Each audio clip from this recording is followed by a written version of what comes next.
Dut, dut, dut, dut. Dut, dut, dut, dut, dut, dut.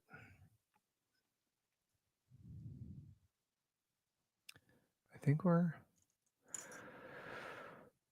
just about live. I don't know about the AIG though. I feel like it should be working, but I don't see it. It didn't give me the little error message. Let me just check one thing. We're live, but I just don't know to all the places. Let me just make sure.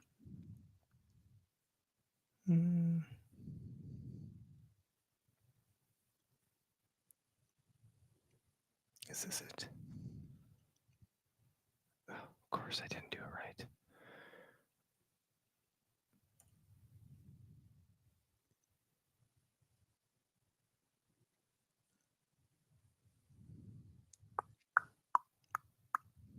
There we go. Sending data. Sending data. And now it is streaming. Look at that. Wow. Let's kick it off. This is the Okayest Hunter podcast. Never pass on shooter bucks, because that's just meat in the freezer.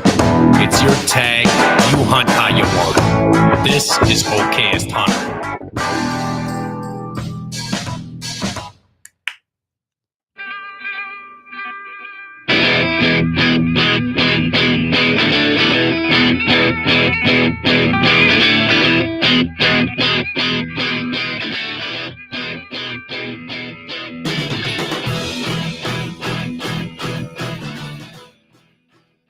This is the Okayest Hunter podcast coming at you from Oconomowoc and Lake Mills tonight.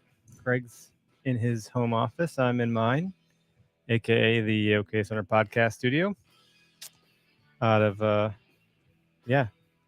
Oconomowoc.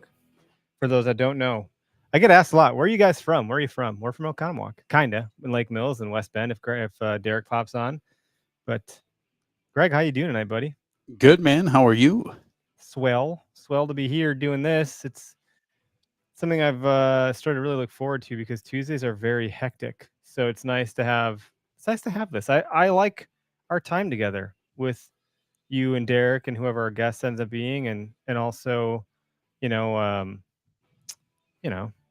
audience and the listeners and everyone else that hangs out with us. So is it hectic due to the fact that you have this work, kids, family, everything going on at once, and you're trying to jam it all in before you do this? Yeah, that could be it. It's a lot, man. There's a lot to juggle, and it's high stress, high octane. So this is a moment to this is like a safe space. This is like, I don't know. It's a cozy environment here in the studio. I set up that way intentionally. I got a bourbon in hand. I'm talking to my buddy. So like, it's a good place to be. Talking about stuff we care about deeply, or we're very passionate about. So we were going to have Nosler on. So if you listened last week and you're expecting them this week, they had to reschedule. They had some stuff come up. So they did reschedule. I don't know the date off the top of my head, but it is going to be this month yet. I think it's the 20-something. Whatever Tuesday that ends up falling on, like the 21st, maybe. I'm not going to look at it. I think is what you said. Yeah, whatever I said was right. I don't want to look at a different tab on my computer right now. So yeah, I'm excited to have that. It'll be a long time coming because we've talked about it for a while, and I messed up the date once, and they had to reschedule. So it's just been a lot of back and forth on that. And so, but they are a presenting sponsor, as it shows here on the screen. If you're listening and you're looking for world-class ammunition, look no further. Go to nosler.com and make sure you use code OHP to save yourself 20% off of their ammo for whatever it is you're shooting, from like a rifle standpoint, or even like a sidearm. Like they got the good stuff. They're based out of Oregon. They got the whole. I'm really excited and enthused to hear the story from their mouths and how they tell it. But yeah, good stuff. Spartan Forge had some updates come through recently. So if you're on Apple or Android or whatever phone you use, smartphone, I did go ahead and do a update of the app on my iPhone, and it's got some nice bells and whistles. Things are feeling pretty smooth over there. I think they've listened a lot to user feedback. One of the things that Bill had mentioned, I don't know if it was offline or on a podcast with us, but he had said when he started building the app, he felt really compelled to make it very different than Onyx, like the user interface. But if you go to Onyx or Huntwise or HuntStand, a lot of them feel the same. They all use a very similar UX, UI, user interface, user experience. And he built his differently. And some of the feedback from people I use is like, man, this feels difficult to use because we've all been trained a different way by some of the other longer term players in the market. So his stuff feels different, which feels awkward, which makes it feel like it's hard to use. But once you spend some time with it, you get a little bit more comfortable in how that one functions. And that based on a lot of that user feedback, he's made some updates to make it a little bit easier to navigate and maybe a little less perceivably confusing for the end user. Yeah, at So, the end of the day, it's just like going from an Android to an Apple. I mean, they yeah, all yeah, can that's a do- good example. They can all do good things, but their operating platform is just a little bit different. Yeah, and his does some different things, so it it can't be laid out the same. It's not the same product. Rack Hub. I was talking to TJ the other day. I know Derek picked up the hardware kit that was left here for his RH2 mount, where you can mount 2 different antlers. He's going to mount those. I'm excited to see how that looks for him and what he does with it. But TJ was just holding out some like stag. Was it stag antlers? Am I saying is this stag? Stag, Why do I feel like that feels really weird to say? red Is it stag. a red stag? Like the drink? No, like the antlers. They look like elk antlers, but also not. Like they look heavy. Yeah. I think they are heavy. And he's showing how like his hardware can hold up to that stuff and keep forming. It's pretty impressive. So if you're looking for an economical way to mount your memories, whether that's a shed antler you found out west, whether it's an elk, a raghorn, a stag, a whitetail, a muley, like go check them out. It's a very affordable way to put some memories on the wall in a way that maybe you probably haven't thought of before, and it's a good decorative piece that holds some memory in it. So you can use code OHP over there as well, rackhub.com. I'm wearing a Latitude hat today. I found this one in my closet. My kids knocked a Nice box hat. over, and I was like, "Oh, there's my Latitude hat." So pretty enthused about that. Um, excited to see what those guys are coming out with. There's not a lot of people hanging out of trees right now, but based on our episode topic of tuning your bow and shooting your bow, I will be in the backyard shooting from the saddle. Like that's just it's a must. I can't only practice standing and shooting at a target block 20 yards away. I'm going to be doing the way my yard's set up. I can't shoot. I just have to make sure my kids aren't around.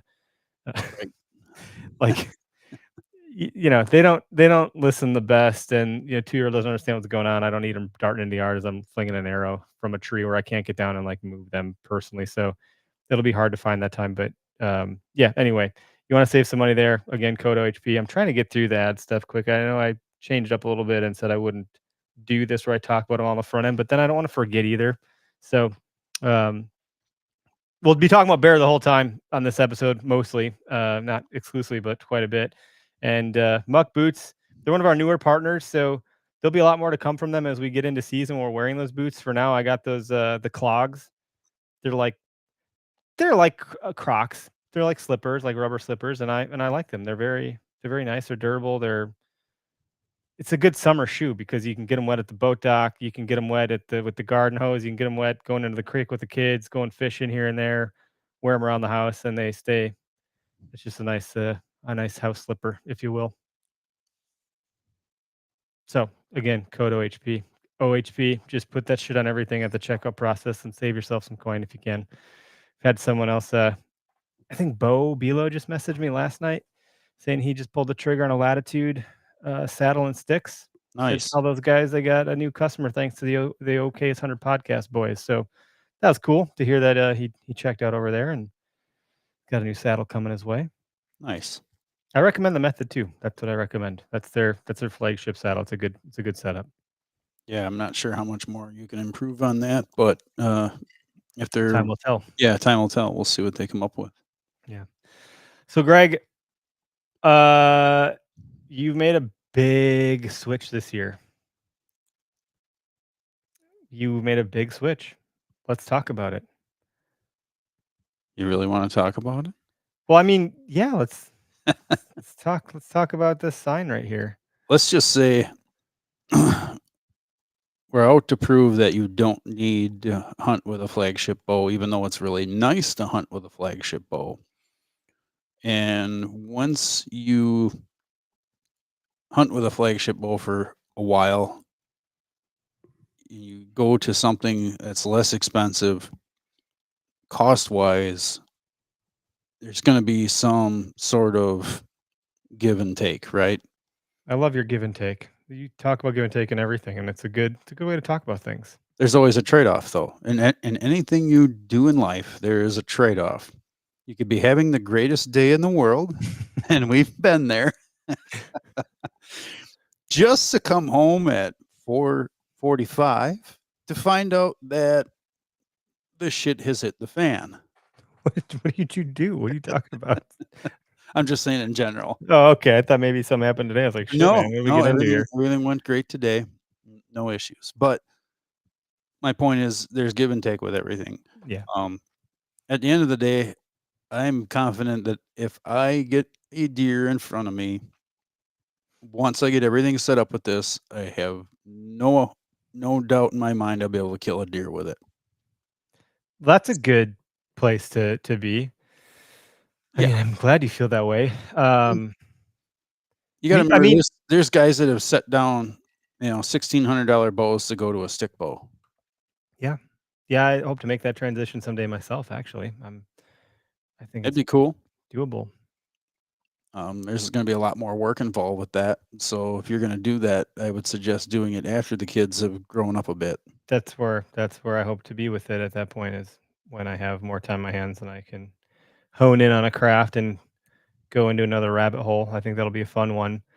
I recognize now is not the time for that, and I'd be doing everyone a disservice, especially the animal I'd be hunting. What's kind of unique is that I think we changed just about everything you can change on a bow. The bow itself, the arrows, the rest, the sight.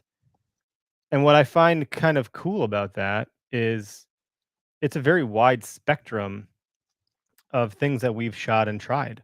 Yeah. And it gives you a lot of experience, which isn't something that I would have ever anticipated I would have much of. And to say, well, I shot this and I shot that and I shot this in between and that in between, that's cool. Like that's experience I don't think I would have if I wasn't doing what we're doing. Like I wouldn't have Right. these opportunities to try this large swath of toys.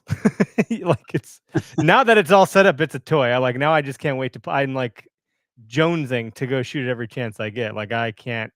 My wife's like, "Oh, great." It already feels like hunting season. I'm like, "What's a new bow? I gotta go So shoot it." Like, what you do have to shoot know? it. I I have to. I have to get the You rest. got to get a couple hundred shots in to get the string, broke in, stretched out, whatever you want to call it, Yep. where it needs to be. These are brand new bows. Like you put a new rest on yours, new sight. That wasn't cheap. No. Mine was a ready to hunt package. However, there was a malfunction with the rest. So I was going to try and run this thing as simple as possible. Mm-hmm. But I didn't know you weren't going to use the rest. I do realize that there was a malfunction. I was going to, but there was a problem with threads getting stripped out. That just occurred to me now, though, because I know that Yeah. the rests weren't cheap. So, is what it is. So I had no choice. It was go with a new rest or, could have waited for some stuff to arrive. I think I got a Whisker Biscuit Lane in here if you want one. If you want to go back. Yeah, we'll see. We'll see how this works. Occur to me till right now, but what was I gonna say? I mean, it is hard to. This happened when I got rid of my truck and went to a car. It's hard to go backwards. Like it feels. I wouldn't say what I mean. I don't it's know how not to hard to go backwards. It just makes you appreciate some of the other things you had a little bit more. Knowing how much you drop tuned your bow last year, and not by 2 choice. years ago. 2 years ago now. No, last summer we went to that shoot with BHA, and the thing fell over. Oh, that. Yeah, that was fine. It That was fine. It worked. The bow hanger, the whole wooden bow Oh hanger my fell gosh, over all of with our bows went yours, crashing. mine, and Derek's bow It all went crashing to fell to the ground. Like, what were the odds of that happening to us? And then I think it was the year prior, your bow fell off the hook in the basement. Yep. And so I Mm. think at least having a spare is kind of a nice thing to have, and you have it as a spare now where your other bow is still you don't have to take anything off of it, right? No, I refuse to take anything off of it. Like, I wanna have a backup just in case something happens, Mhm. because it does. It seems Clear yeah, something like happens every yeah, year. bow hangers fall over. Yeah, and weird things happen. So, I'm grateful that I have a weapon that I can rely on if a need be. I can just go right to it, pick it up, run a few arrows through it, make sure everything's on, and go out in the field and hunt with it. Yeah. Um, my whole left arm is not great. I don't know what I did. Have you gone to see anybody about No, I've not had a chance, and I've got contact to go see somebody, and I've yet to make that. Their hours are weird, and my hours are weird, so now it just isn't happening yet. And I'm also of the mind of like deal with it, and it'll go away. I've had enough problems that just kind of have they just kind of go away. Yeah, And and it's never explainable. It's like you go to the doctor, like, "Well, I don't know what to tell you," and I'm like, I've "I had don't know that. either." I've had But it, it just ends up being a pinched nerve because you slept on it wrong, and yeah. it still hinders your mobility. So So, we got some question, at least a question here. Levi Carey says, "The boys." Eric, what is your favorite raccoon recipe? Well, I've never had it, and I've certainly never cooked it, so I don't have an answer for that question. I am open to trying it, would like to, but I've never had raccoon. I had a little bit of it at a wild game feed. It was with sauerkraut, Hmm. and honestly, probably like a pork roast almost. It was Greasy? done in sauerkraut, so I'm sure it was racked and grilled because I know you're supposed to cook it to get the oil out of it. There is a gland in it that you have to make sure you remove, otherwise you're not gonna be feeling good after you eat it. Jesus, what gland is that? Can you explain? The main gland? I have no idea. So we don't I know. can't Alright, explain. I don't alright. know everything there is to know about Yeah, raccoons but there's a other gland than in a raccoon that if you eat, you're not gonna have a good yeah, day. Good to yeah, know. So yep. that I'm just not gonna try to But mess I've around had it with myself. sauerkraut, it tasted like pork roast almost. 'Kay. That's the only thing I could compare it to, but it's with sauerkraut. If you ever make a pork roast with sauerkraut in a crock pot, it's pretty tasty. It's, the acid of it helps break it down. Yeah, there is a gland in each leg. Pretty easy to find. Alright, Yep. good to know. But I have never like the most I've done with raccoons is I would nuisance trap them and skin them out, and this was way back in the early 2000s. And I would skin them out and scrape the pelts, and then I had a buddy who was a really good trapper. He helped me stretch them and clean them, and then we would turn them in and sell them. They were actually fetching good money, 20 years ago. Or now they're not worth a dime.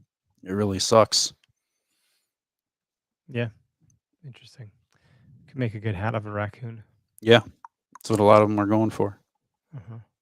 My son likes raccoon hats. Every now and again, it shows up in weird pictures. I don't know where it is right now, but he'll find it, and it'll happen at a weird point in time. So there's that. Greg, the bow tuning stuff. So I shot from 20 and 40.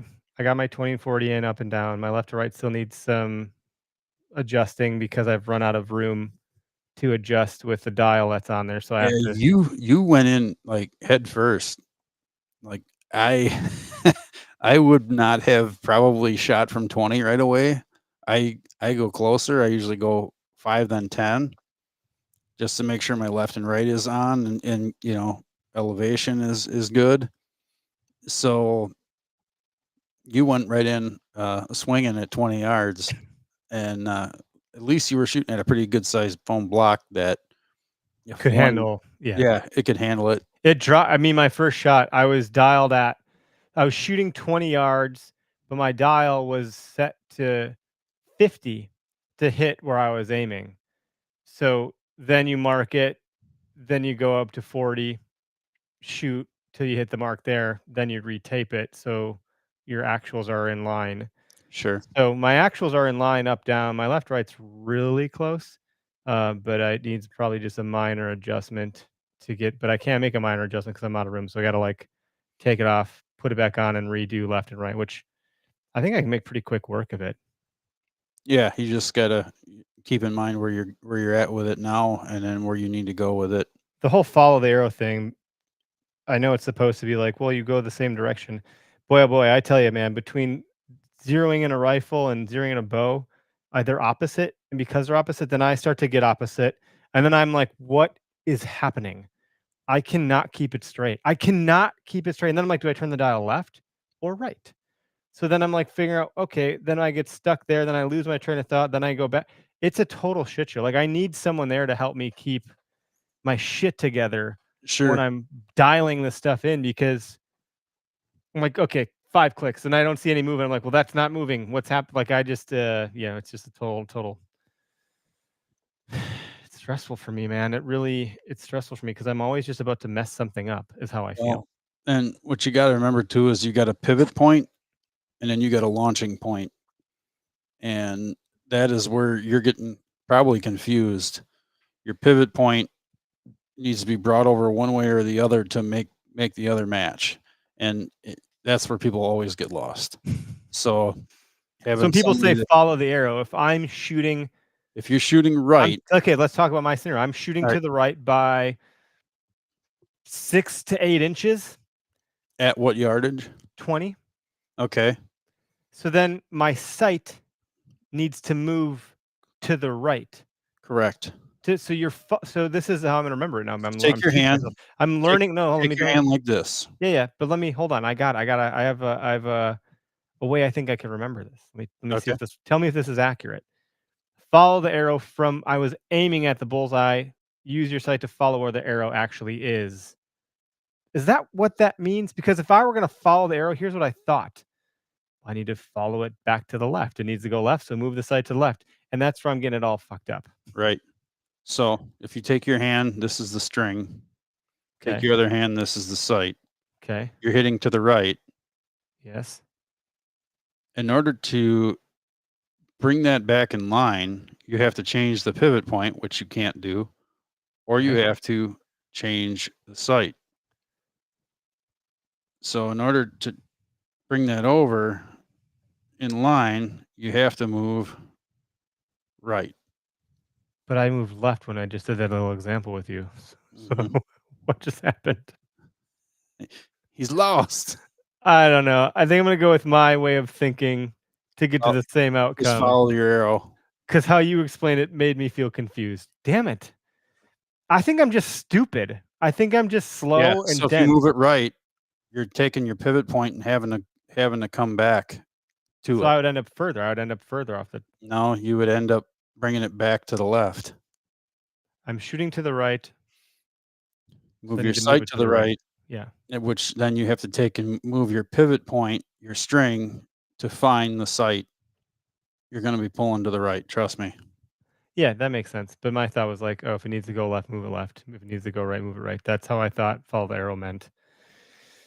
Which is funny because I can zero in a rifle, no problem, because I know it's opposite. So then I'm like, if I shoot, Rifle's so this is what happened. This is it. I think this is it. So if I shoot to the right with my rifle, I dial to the left. Yeah. So that seems logical to me, even though it's opposite. Bow seems fucking confusing to me because it's not opposite. So explain that, man. I don't know what goes on in my brain, but that was a real difficult process to go through. Well, your pivot point is in your rifle, and your sight is on top of it. So I don't know what else to say. It's a different beast altogether. He want your help, but he's going to tell you how. Yes, Levi. I just need to like have a sounding board to make sure what I'm saying is correct. I need to understand it my own way, but I need to have someone smarter than me to validate and confirm. Well, I don't Yes. know if I'm smarter than you, but I do what I Well, can to help. I mean, you certainly know your shit here more than I do. So I don't know if it's a smarter thing, but maybe it's an experience thing or Chalk it up to training, or experience. I've been shooting a bow a little bit longer than you have, I could and shoot this thing for another 50 years. I'm still gonna fuck this up. I've screwed up plenty of stuff in my day, so Yeah. that's how you So learn. there's that, and then I mean, I don't know. We're shooting different arrows now. I got the Grizzly stick. I have one right here. This is the Momentum TDT 320 Mhm. plus 0.003. Is that the spine? Yep. Well, that's the straightness of the spine, but it's a 320 spine, 0.003 tolerance to straightness, which is better than a 0.005 or a 0.008. Okay. They're about as straight as you can get for factory And blanks. what's our FOC on these? Because there is some hardware at the front of this Couldn't tell arrow. you. I really don't know what our FOC is because I didn't take years and build them like I have in years past. It says 320 on this. So there's an outsert and it says 320. That just means it's built for that blank. So that arrow shaft is a 320 spine.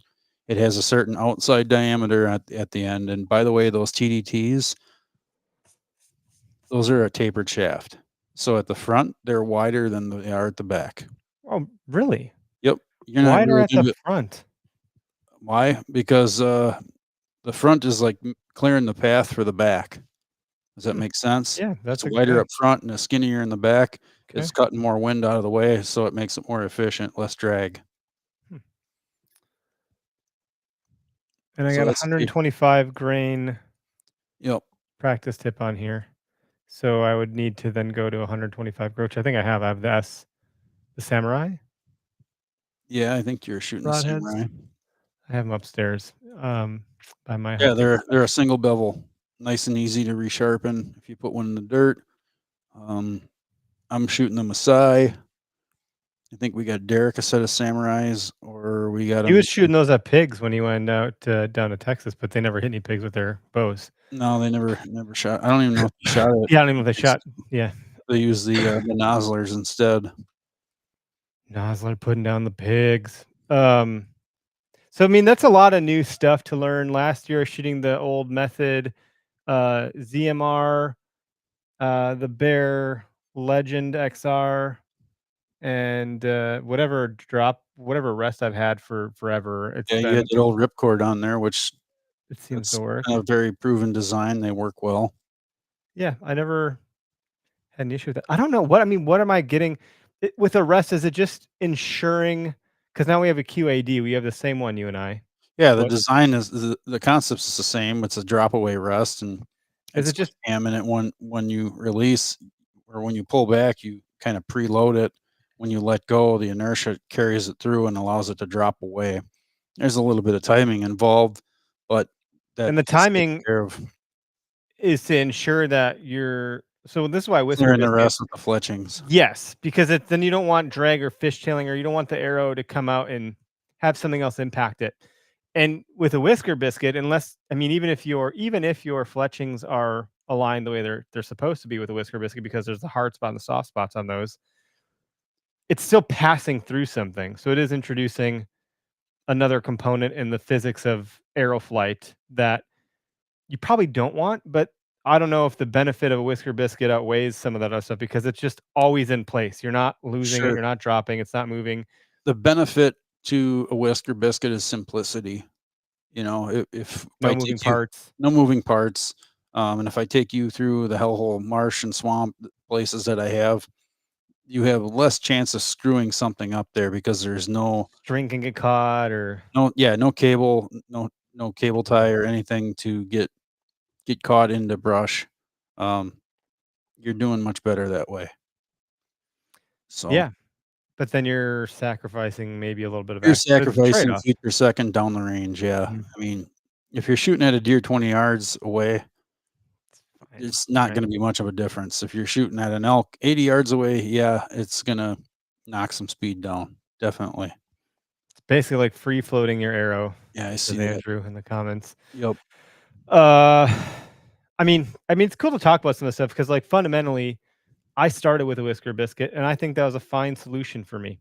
I was happy that I didn't have to think about mechanical things. Obviously, I am challenged when I think through this stuff. I cut my finger open 2 years ago because I thought my arrow wasn't going to stay in place, which is also stupid. Like, of course it is. But for some dumb reason, I thought I had to have my finger there when I was drawing back.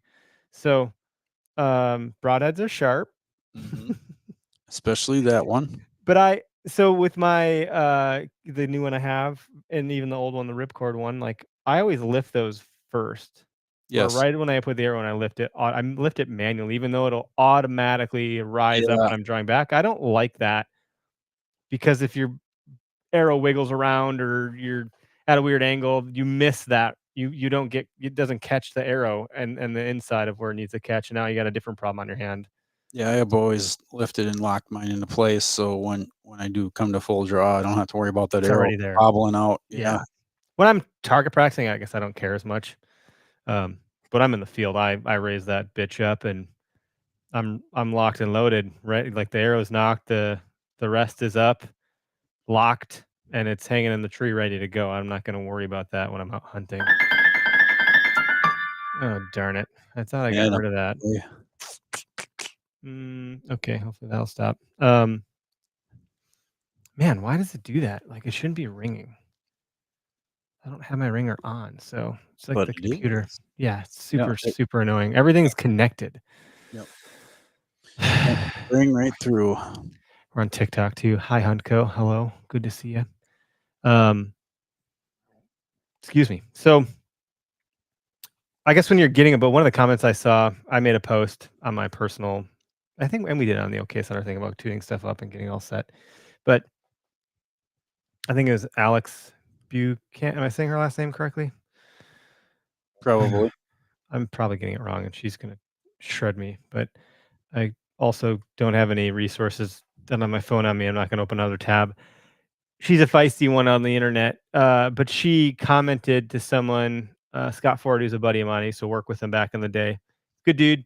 I think they're both coming to Foam Fest, by the way. Foam Fest is going to be August 31st, the literal last Saturday in August, at Horkin Archers. So she was saying like you don't have to get all this new stuff. You can get into a bow fully outfitted, for a pretty low price point. I don't know what that price point is now. Like I, for some reason, still think cars used should cost 5 to 10 grand or something like that. Right.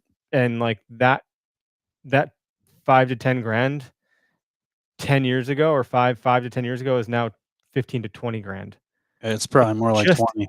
it just is. I was like, what? Where are all the $5,000 cars?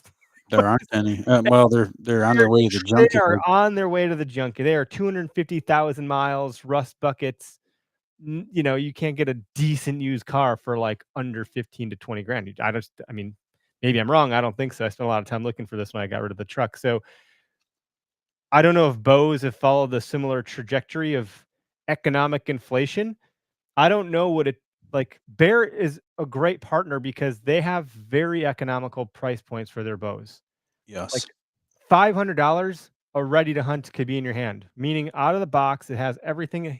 It's got the balancer on there, if that's what you call a stabilizer. Stabilizer, It's got a sight wrist strap, sight, and has a rest. a quiver, the quiver mount, You're good to go. And and it's even got a peep put in it. All you have to do is take it to the shop and get the peep aligned to where you need it.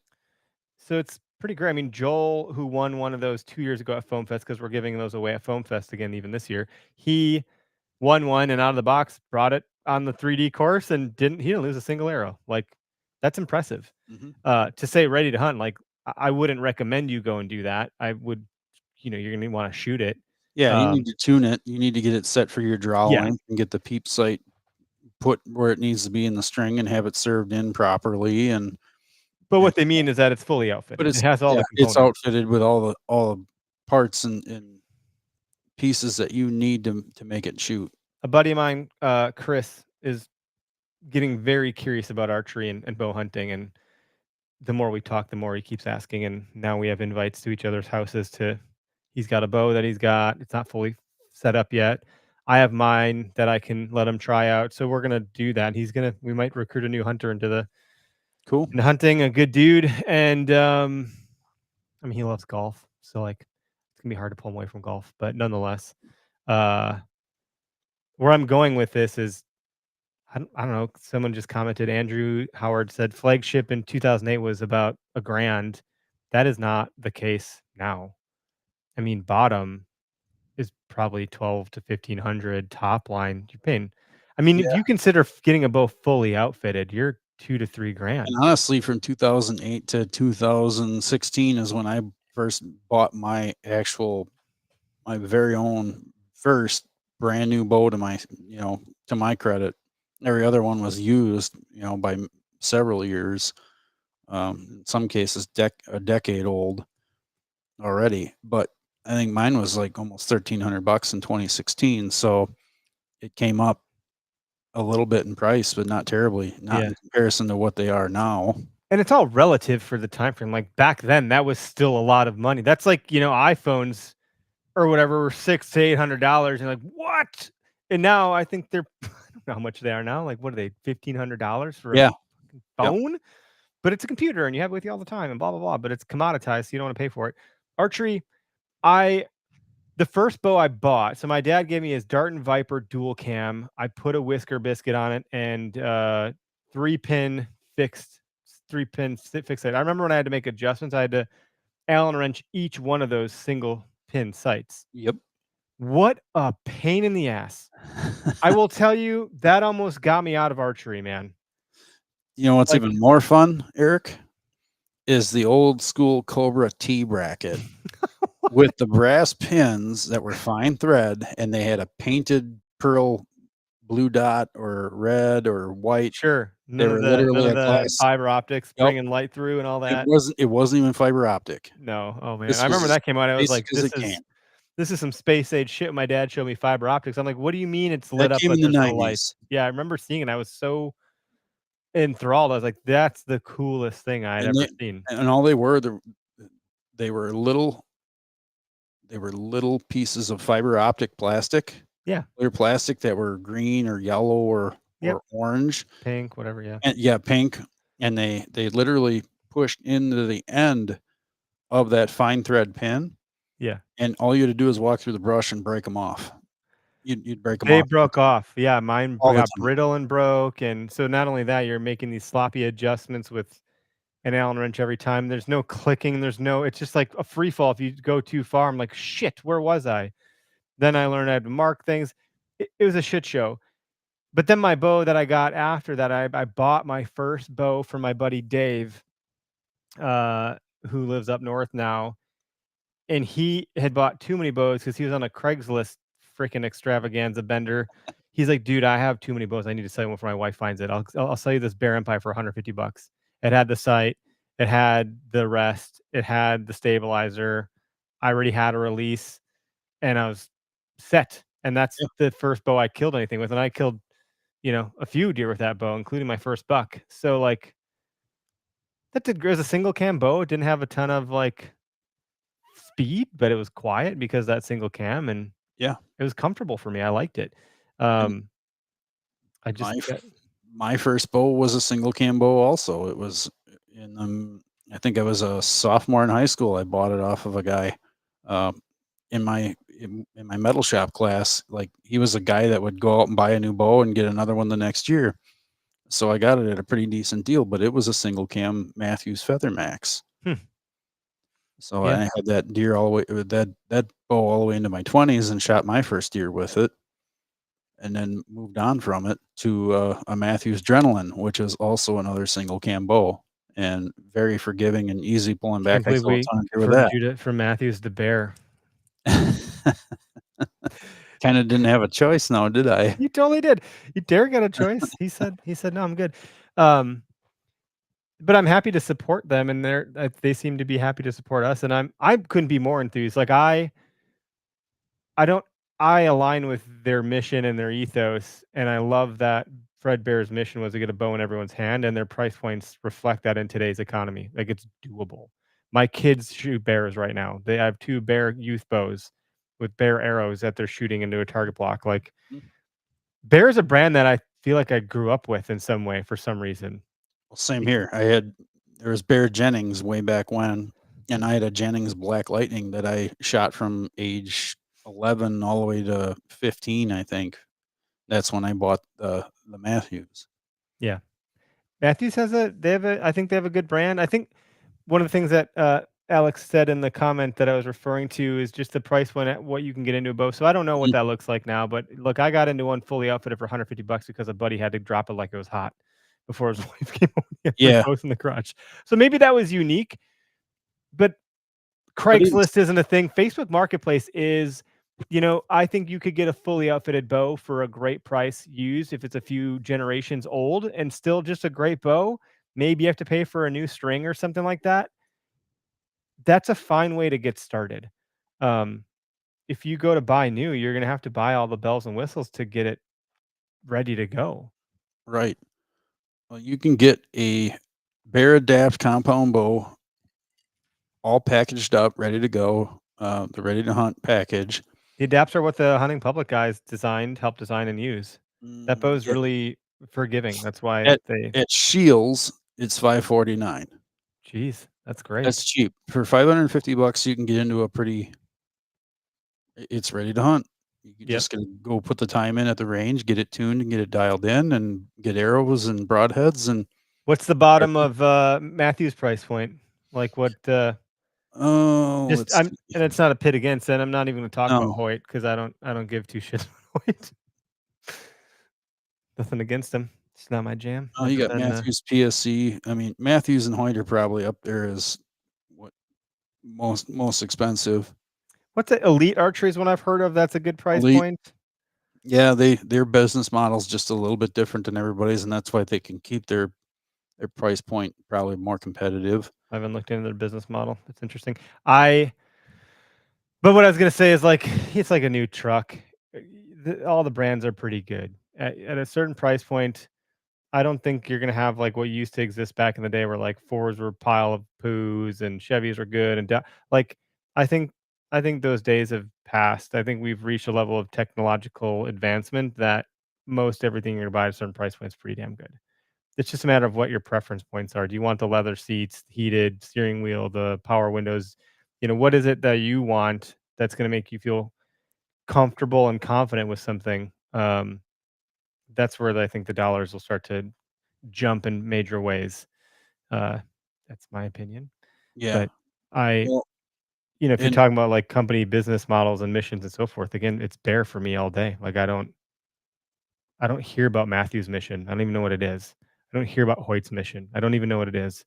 Like I don't. They probably have missions. I'm assuming they do. They're probably great companies. Um, maybe someone will comment what it is or call in.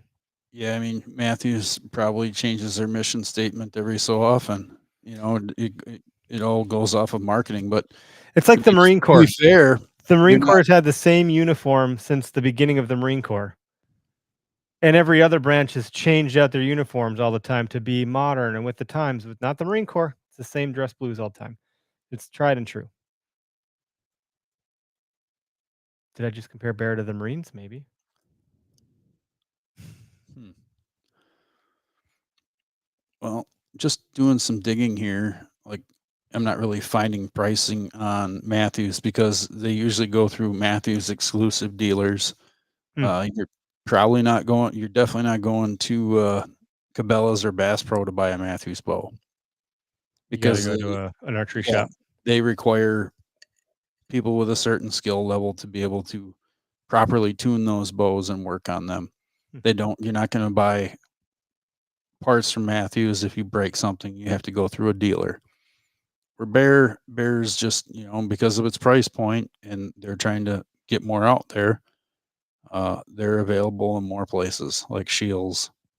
Not to say that I would Now, go. Shields makes other companies that they work with go through Shields Academy or whatever they call it, where all the Shields people have to learn from the manufacturers, like how to talk about the brands and the products and so forth. Like it's actually pretty cool, man. Shields has got a really big like trapping selection and all sorts of stuff. I mean, we're not sponsored by Shields in any way, shape, or form. They actually do But carry Matthews bows. I'm just looking right here. they're a great retailer, man. That I've heard nothing but good things from them from every brand. It's not the same for other retailers that seem to beat the shit out of companies.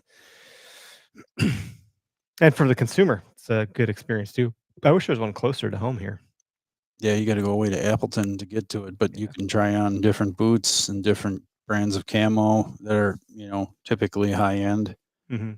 They have things there. So And we got a Fleet Farm here, but it's gone downhill since it got.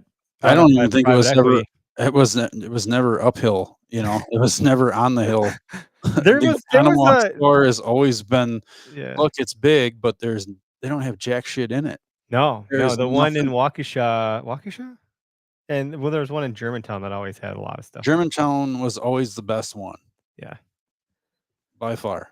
Germantown, Beaver Dam, those two always had the most stuff on the shelves. Andrew is in the comments here. I'm just trying to catch up. Yeah. He had the old Mongoose brass pins, so that was a little bit Yep. ago. PSC Spirit, pulleys and teardrops, yeah, all that fun stuff. Diamonds, my favorite bow commercial was for the Iceman.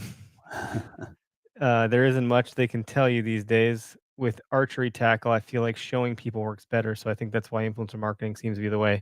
Yep. Well, you know why? I mean, I won't go down this path very long because no one ever tells me if they like to hear the business bullshit I talk about. But if you're a bow manufacturer or an arrow manufacturer or anything to do with a weapon, you can't advertise on paid social. So influencers are the way to get the word out on those platforms, because even your organic reach is like, usually they'll make a post and they'll say, sorry, we're not going to show anybody new this post. Then you already get a shit percentage of your followers seeing your content anyways organically. So it's not that they have to rely on influencers, but like it's a effective way for them to still reach us on the places we as consumers spend time and consume content. And they're specifically any weapon stuff. They have to play by a different set of rules because they don't have all the same capabilities like a sunglasses company might be able to do, or something that doesn't involve throwing projectiles through the air at high velocity. Right. So that's my 2 cents on that. I said I wouldn't do it very long. Look at that. I held to it. You did pretty good. Yeah. How about that? How about them apples? I've swore a few times. I got the swear jar down here. It actually looks like it got empty. Were you No, in need of a cup of coffee or something? I pre-populated with some dollars to get ahead of this. You should just put a 20 in it every week. That'll pay for our elk hunting trip whenever we decide to do it someday. Right. And you can thank my potty mouth for the hunting trip. There you go. Yeah.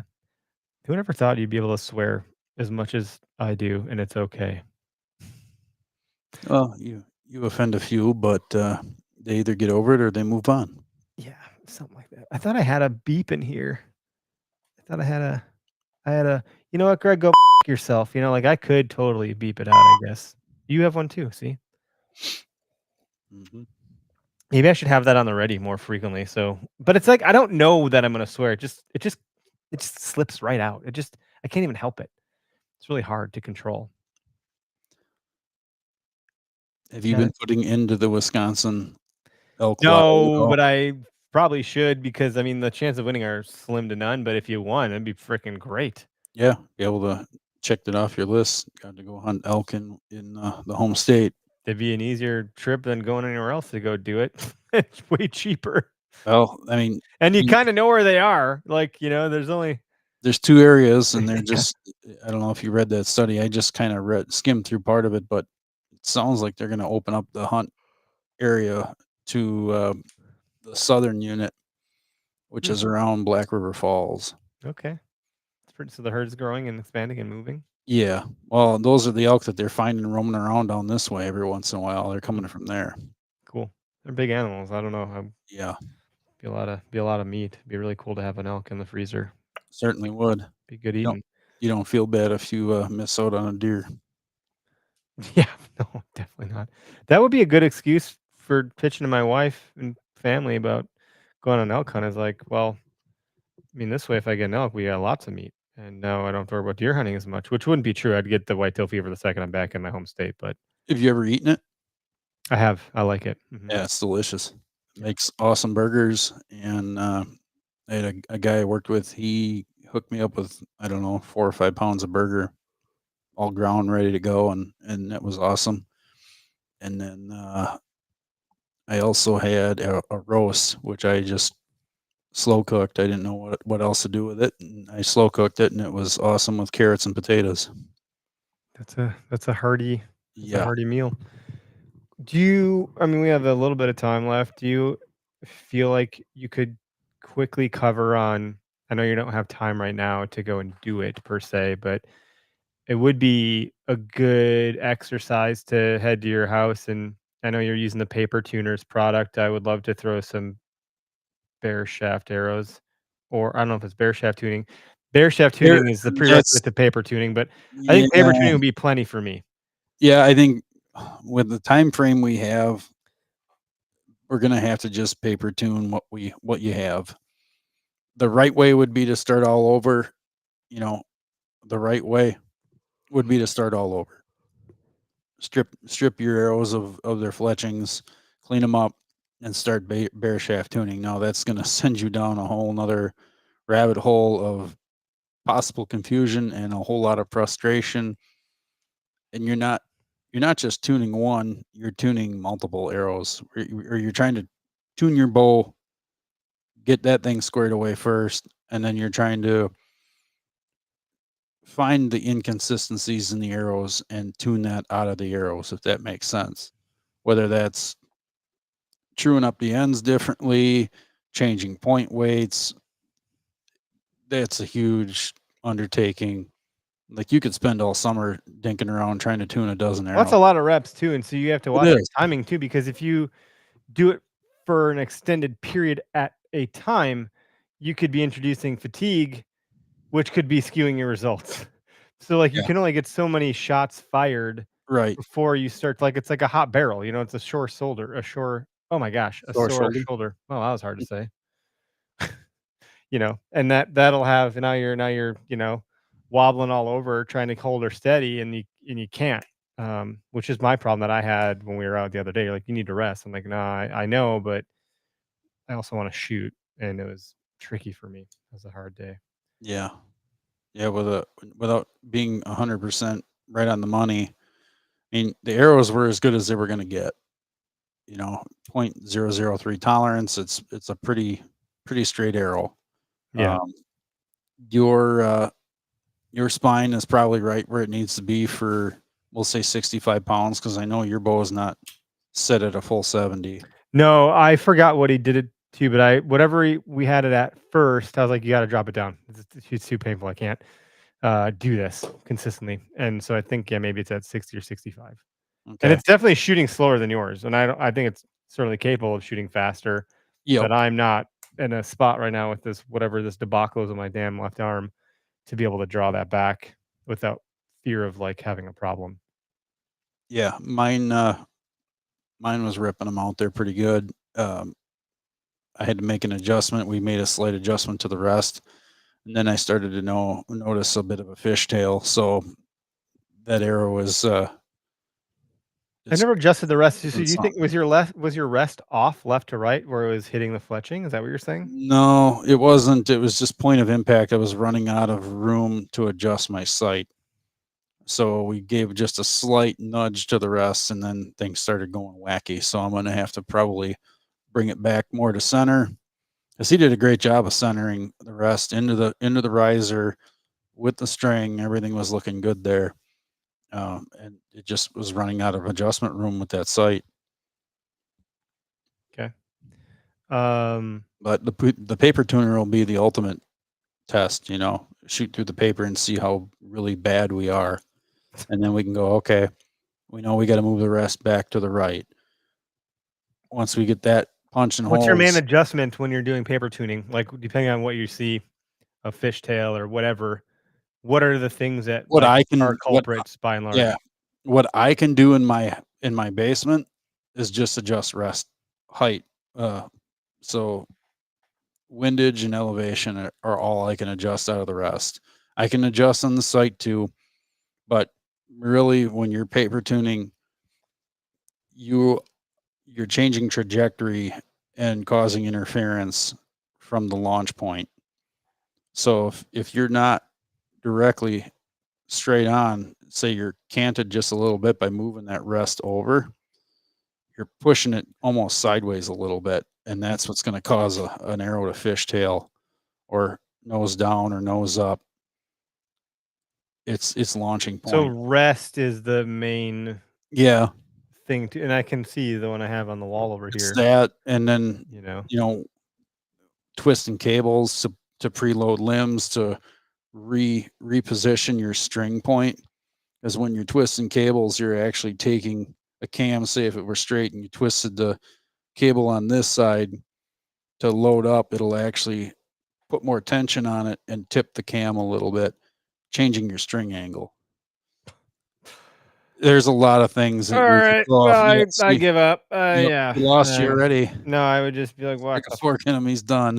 jeez. And it's all got to be tuned per how you shoot, how you have Right. anchor points, what your draw length is. Like, you can't have That's someone else why, tune your bow for you. well, Like, they use a hooter shooter, which is a shooting device that can, it takes the human element out of it. So it makes sure the bow is on. Now, the human side of it is what's going to screw it up. You're tuning it to your deficiencies, more or less. yeah, perfectly tuned bow doesn't mean much if the shooter's not aligned with how that bow is tuned. Like, it does need Right. to be tuned to the person. That's not why I think it's bow. very important to go shoot multiple different bows, because you might shoot a Matthews terribly and pick up your bear and be able to, shoot lights out. Everything fits you perfect. It fits your deficiencies, or a prime, or, whatever. Pick your Yeah. brand. Andrew asked where the Gristic spine aligned. I mean, we didn't do anything with them. They were built by Grizzly Stick for us. This is the first time I've actually gotten arrows that were built for me versus me getting them spined, checking, see where the spine is, marking it, and then fletching it accordingly after paper tuning a bear shaft. So does that make you feel good that you're not tinkering around with all that? It's different. I don't know if it makes me feel good, but it's What I different. thought was funny, Greg, is our first 3 shots were in the exact same spots. Like, when we were first just sending arrows down range, like, I was low, you were low. I was high, you were high. I was on the money, basically, you were on the money. And it was just funny that it worked out that way. I thought that was just kind of like, we're like neck and neck, we're in the same league right now, buddy. Yes, indeed. So it'll be fun when we get out to 3D courses, how that's going to pan out. Hopefully I don't lose a shit ton of arrows like I seem to do every year doing that stuff. Yep. Andrew used to build for Method, so that would explain a lot. Yeah, I would get shafts from Isaac, and he would index them for me and everything, and I would build my own. I tinkered a lot. There's a whole pile of Method and Vector arrow shafts in my basement I here. have a lot here as well, and I talk to Isaac quite frequently, so more to come from all that. But I told Isaac the other day, I'm like, dude, you know me. I mean, you can go back to the day that I came to shoot some random archery league with you and Jeff. But I didn't have any. I didn't have any arrows. Those I was like, arrows I don't were know. I leaving could your come bow shoot. sideways. I bought arrows from the archery shop right then and there. Sent it down range and didn't do terrible. Obviously, No, they I mean, weren't deer killing arrows, but it was after the arrow straightened out in midair, it hit kind of where you were aiming. If we were to shoot that thing through paper, it would have looked like we threw a boomerang through it. so I'm pretty good at making do with what I got. Yeah. Kind of thing. Like And I mean, I'm a let's be pretty honest, adaptive shooter, I would say. That's how the Native Americans did it. Like, they made things out of stone and sticks and sinew, and they made it work. Yeah. They figured out, It's like you get that car and you're like, you got to turn the key just so, or fidget with this thing just right. Like, you start to learn what those things are, and you just like when you have pain in your lower back or whatever, you adjust accordingly. Like, I'm not saying maybe my bow is perfect and I'm all the problem. I don't really know, but I seem to be able to figure out what I need to do and can make it work. get your arm fixed up, and then you're gonna find out. That'll feel great. If I just get my arm fixed, it'll just feel better. like the drawing back was not a fun experience, but it's tolerable, but it wasn't fun. That wasn't something I want to just not have to deal with that. I was watching some, just videos on social people doing tack, and these guys are drawn back like nothing. I'm like, that ain't me. Not right now. I was really envious of that. You take things for granted, like just being able to draw a bow back. Yep. So I don't have to buy a crossbow yet. I'm still okay for the moment. It's not looking pretty though. I mean, I don't know. This is all good stuff. Just shooting your bow is helpful. It's a good stress reliever. It's a good activity to just go do to find some peace and solitude in your day. More than anything else, shooting archery is just. I mean, I find just shooting archery, let alone hunting. I love all of it, but there's something about shooting a bow that is sending those arrows down range that's calming, and it just feels good. I was in a good mood that day, and the next day when I shot, like it feels good to shoot. So, and yeah, no shame in the crossbow game, but Oh, I mean, I don't even know what it is. It's just like a thing. Like actually, crossbows intimidate the shit out of me. That's a lot of stored energy. Is my concern. It's a powerful, powerful weapon. Those things shoot very fast. Like they're stupid fast. I'd probably kill a lot more deer if I had a crossbow. Or you'd be trying to take shots you shouldn't take. No, I don't think I'd be a cowboy. But if I just consider the 2 deer I had in the sights last year, like, yeah, I mean, I probably wouldn't F that up. I don't know. Raven's got a really cool crossbow, the R18. It's tiny. It weighs nothing. It's like it's so small and compact that if I were to get one, that's the one I would get because I could bring that up the saddle with me. Any other crossbow, it's like lugging on a freaking rifle. They're huge and they're heavy. This other one that these guys have it's just as powerful and quick, and it's very small and very light. So I can't say I'm not tempted to try something like that. It'd be cool to have as another option. Like, you know what? I clearly can't kill this deer with my regular bow. I'm going to go with this crossbow. I Well, don't know. going Food for back thought. to the beginning of the conversation, give and take. Yeah, you're right. I mean, it's a one shot. Like, And with it's not as archery, you're getting easy. one shot anyways. They're It's louder. really not as easy, especially if you're up in a tree via a saddle or a stand. Yeah. Yeah, you have it cocked and ready to go, but now you have to pick that thing up and position it.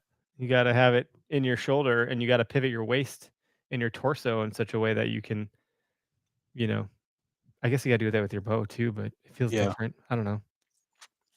Well, I've killed a few deer out of the saddle with the rifle, and it's leaps and bounds better than shooting a deer out of a tree stand with a rifle.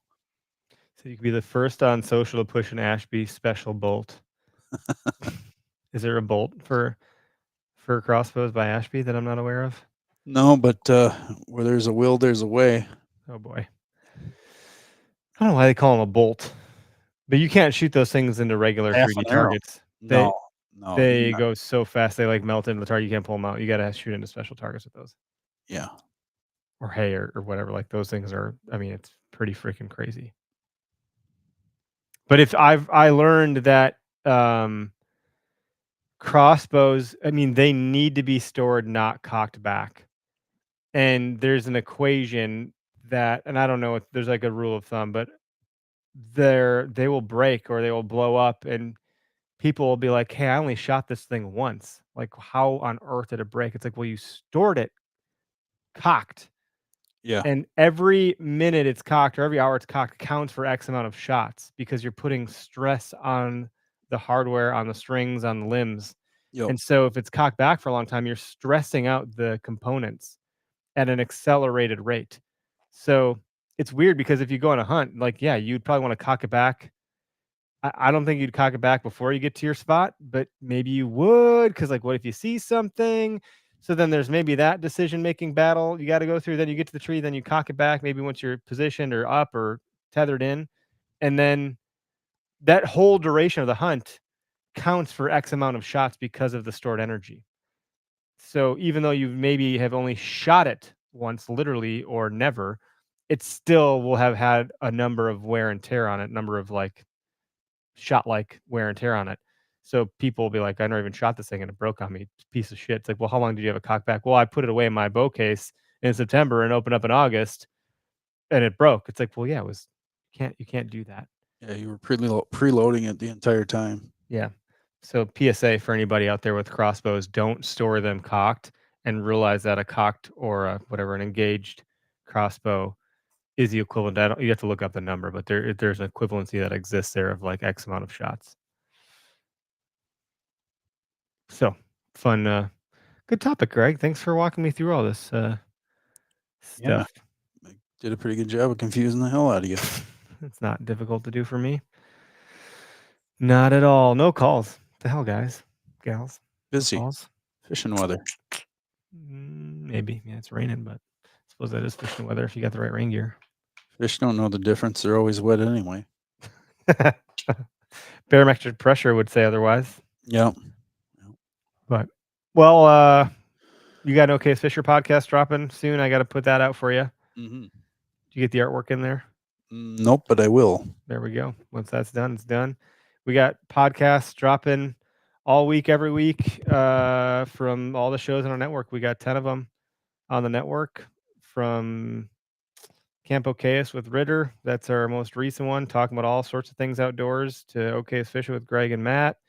We got the Southern U, which is Southern Land Management Habitat stuff. Really cool podcast. We got the OK's Trapper, Western Territory with Levi out in Wyoming. I'm missing stuff, I'm sure. Upduck. The Upduck guys are good stuff if you're into waterfowl and dog training and upland. That's why it's called Upduck, because it's mixing those two worlds with the through line of dogs. So lots of shows on the network. More to come. More are launching. It's not about more, it is about quality, but we are covering off on a lot of different outdoor segments, categories, verticals, whatever you want to call it. So yeah, stay tuned to the OK's Podcast Network each week to get your fix in the outdoors. And there we go. Alec Becker said it best. What's up, Duck? Yeah, it's pretty crazy how we went from a couple things to all of a sudden we're a network. And that was your fault, by the way. I blame you 100%. Whatever, that's fine. We want to do a fishing podcast. Can we, Dad? Can we? That's what it felt like. It's like the Wedding Crashers scene. You'll say anything to make this happen. Yep. Yeah. So stay tuned for that. Foam Fest on the calendar, like I mentioned, August 31st.